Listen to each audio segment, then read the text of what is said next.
Cara, olha só, tá vendo esse computador aqui? Apenas com ele e uma conexão com a internet, eu faço vendas todos os dias quase que no piloto automático. Inclusive, dá uma olhadinha nos meus resultados do ano passado. Eu filtrei do dia 1º de janeiro de 2020 até o dia 31 de dezembro de 2020. E como você pode ver aqui, eu fiz mais de 1,5 milhão em vendas, mais de 1,5 milhão em comissões, trabalhando 100% online.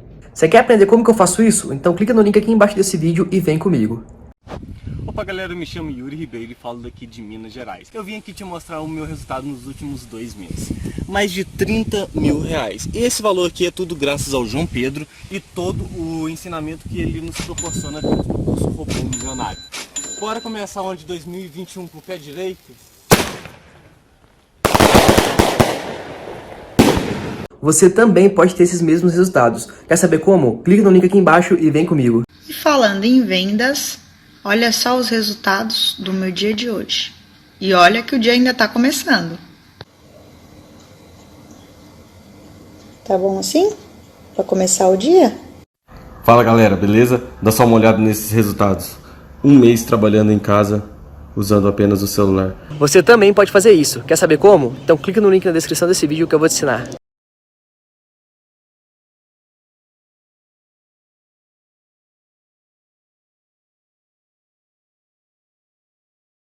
Já tá pronto ele? Já tá pronto. Ah, menino, já tá pronto aqui. Gostei do cenário, hein? Gostei, parede estilosa. Eu sempre tô olhando a casa dos outros, né? Parece fofoqueira. Mas não encana, não. Vamos falar do provável campinho desse Corinthians, que provavelmente não vai ter o Fagner, certo? Boa noite, Karine. Boa noite, amigos. É isso aí, o Fagner não treinou nesta quinta-feira. O Corinthians treinou no Ninho do Urubu, aí no Rio de Janeiro, né? O Corinthians está hospedado aí na Barra, que vocês conhecem muito bem.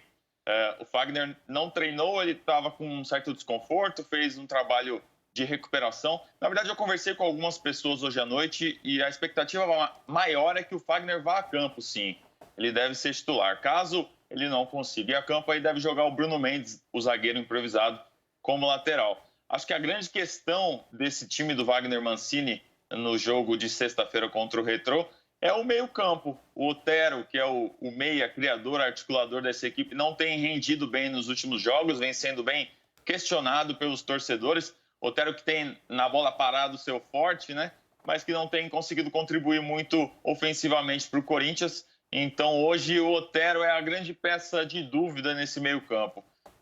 O Mancini pode mexer com o Casares, com o Luan, mas por enquanto a expectativa é que jogue mesmo o Otero. A gente está vendo o encontro do Cássio com o Rogério Ceni hoje no Ninho do Urubu. Até conversei com algumas pessoas do Corinthians. Ninguém confirma, mas o papo aí foi sobre aquele jogo Internacional 0, Corinthians 0, última rodada do Brasileirão, em que o Cássio fez várias defesas e contribuiu muito para o título brasileiro do Flamengo. Inclusive, a gente tem o campinho, a gente mostrou o campinho, passou todo o campinho? Não, né? A gente só mostrou as imagens. Vamos mostrar agora o campinho? É porque o Marcelo engatou ali as informações, mas vamos passar 1 a 1, Marcelo, pode ser? Vamos.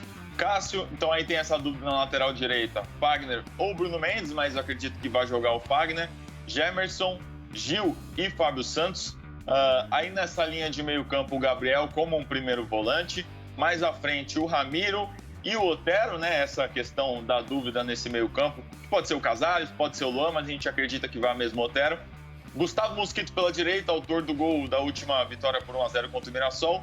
Rodrigo Varanda na esquerda e o Jô como o centroavante de referência. Agora eu vou passar a bola aqui pro Rafa, que tá franzindo os olhos. Tá precisando de óculos já? Cada vez mais. Que isso, Daqui a pouco eu tô com a lupa aí, do Paulo, do Pedrinho. eu queria muito usar a lupa, ainda não chegou minha hora. Coloca sem grau, faz só um estilo, entendeu? Ricardinho tá rindo. Você tem lupa, né, Lente, Ricardinho? lente. Lente, pode ser lente. Ah, mas é tão estiloso. Tem sim. Uso óculos para perto, principalmente. Ah, viu? Tá chegando. Tô chegando no momento. É tua hora, a minha hora ainda não chegou, Sim. não. Mas eu fico curioso com relação ao que são os movimentos do Mancini para resolver essas duas questões, né?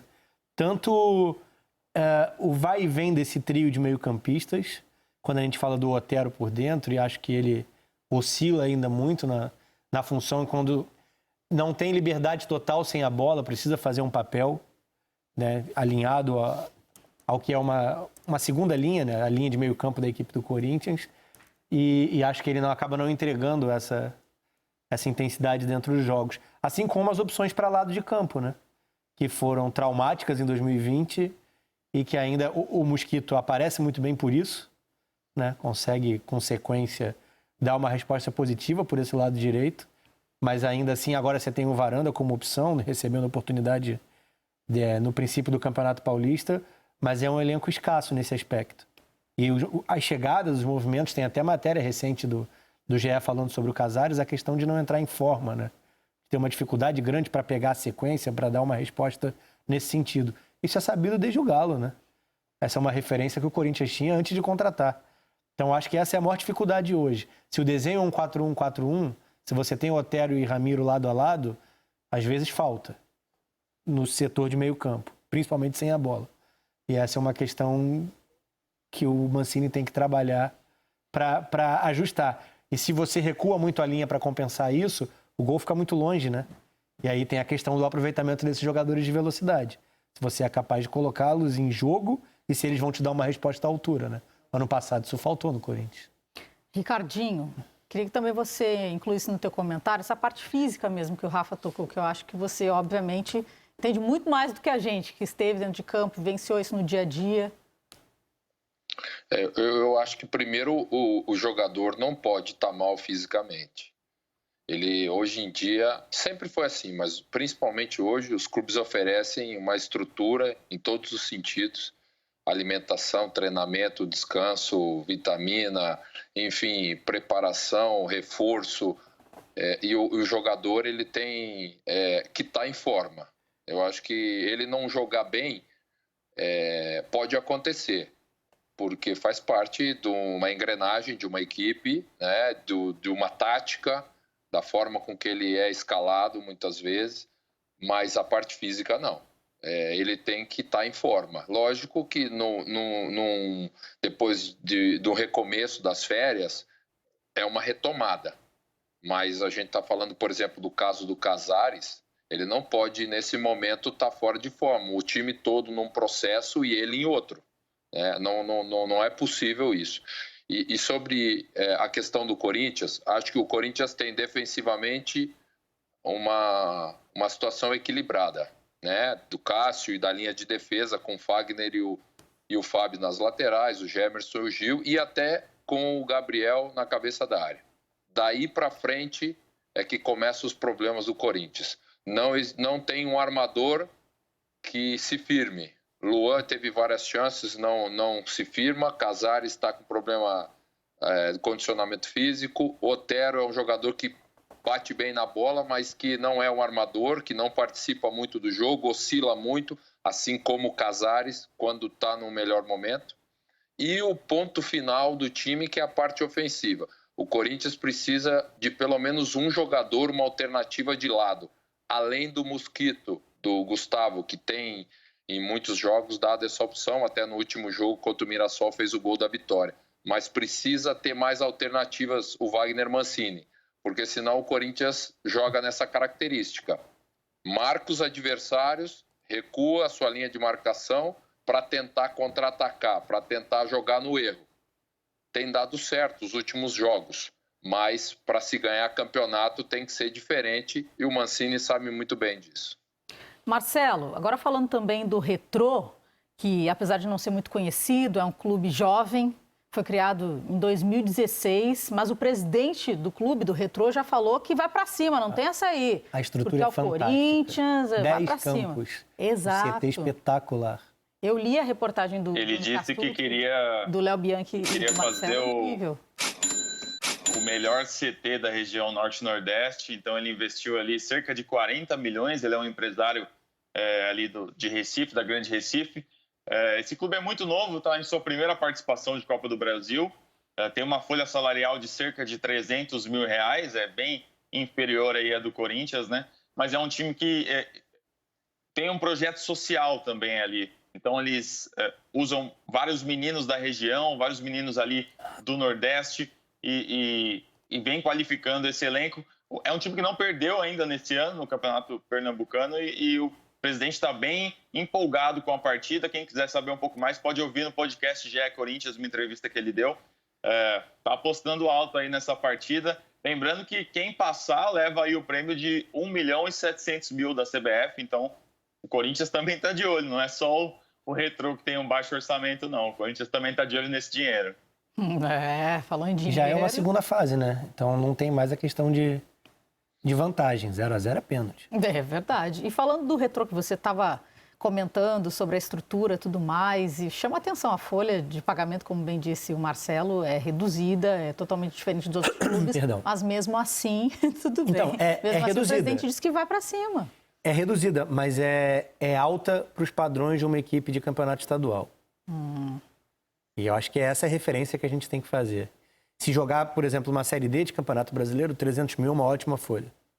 Para mim também é uma ótima folha de salário. Quem dera, né? Mas eu acho marcante. não é, né? O Laércio é muito voltado para o futebol, ele é do ramo da educação, né? Mas chegou a ser vice-presidente do esporte, por exemplo, antes de tocar esse projeto específico do Retrô.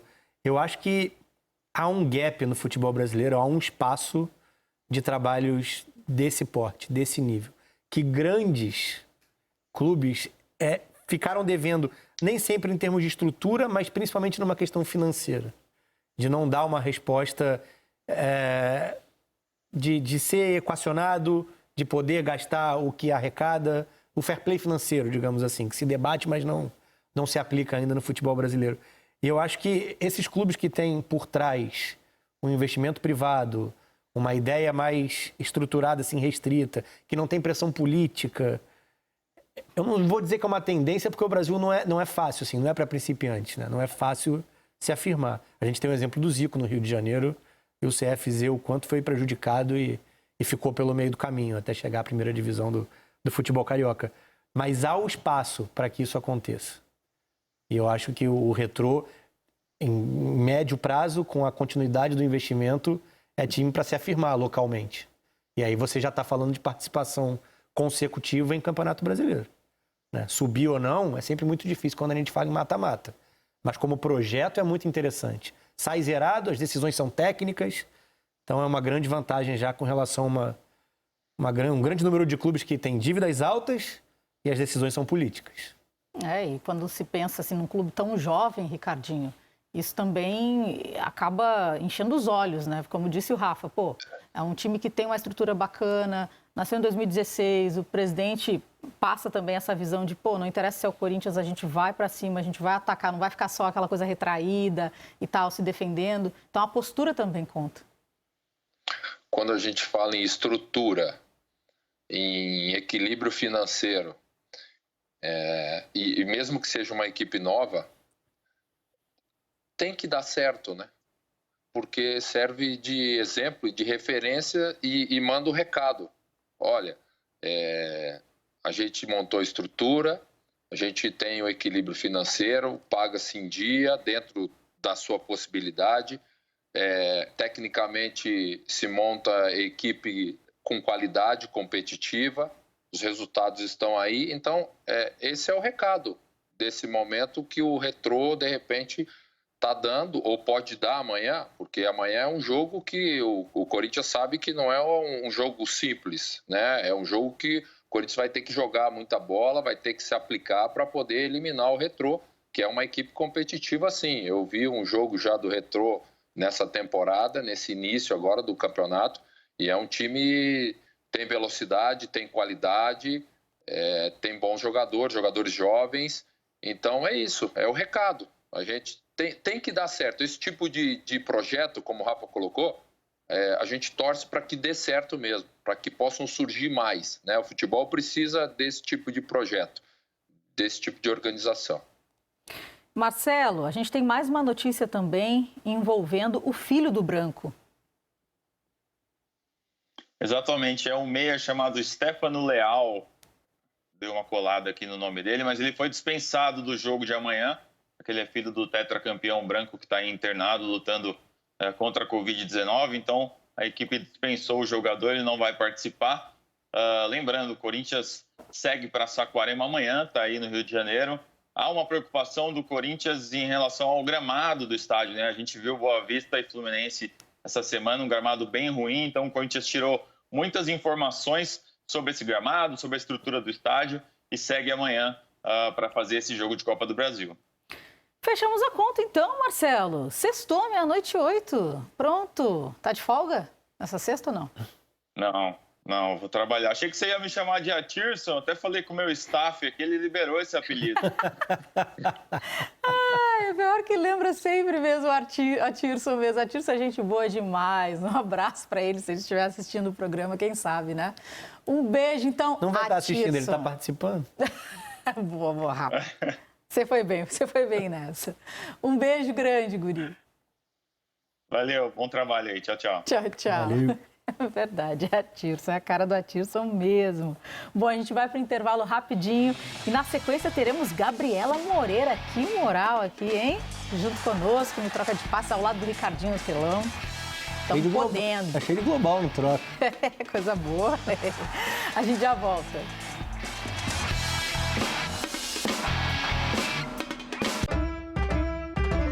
Futebol 2021. Apoio Petrobras Grid, a gasolina aditivada completa. Next, o banco digital que faz acontecer. Vivo Fibra, destrave sua internet com ultra velocidade. Jeep Compass, com parcelas a partir de 1.450. Sportingbet.tv, seu lance, sua chance, faz o Sportingbet aí.